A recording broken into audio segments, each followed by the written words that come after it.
bienvenue dans l'émission Le Saint du Jour.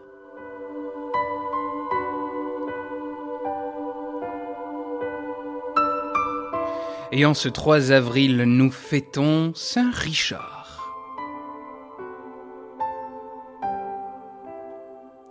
Richard naquit en Angleterre dans la seconde moitié du XIIe siècle au sein d'une famille aisée. Mais celle-ci eut des revers de fortune et Richard connut ainsi la pauvreté matérielle. Une expérience qui ne sera pas sans fruit par la suite lorsqu'il se trouvera en contact avec la misère du petit peuple.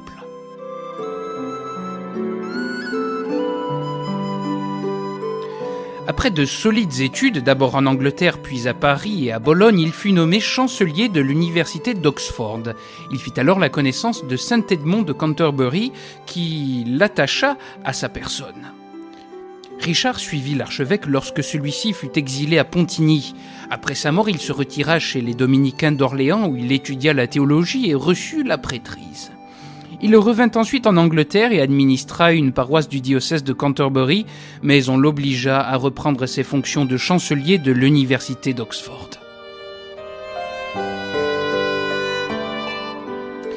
C'est alors que vint l'épreuve. L'archevêque de Chichester étant décédé, le roi Henri III nomma pour le remplacer un de ses favoris que les autres évêques écartèrent car ils le considéraient comme indigne de cette charge.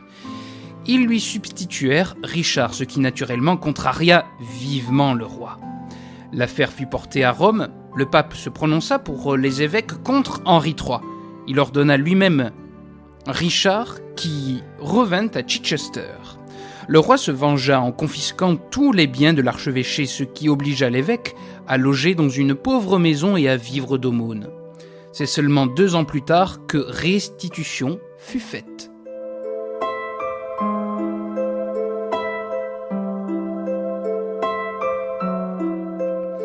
Richard se montra un modèle d'évêque. Les biographes ont surtout mis l'accent sur sa charité envers les pauvres.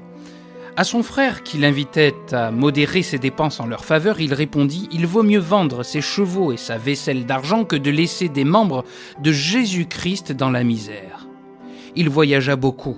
Il fut amené à prêcher la croisade dans son pays.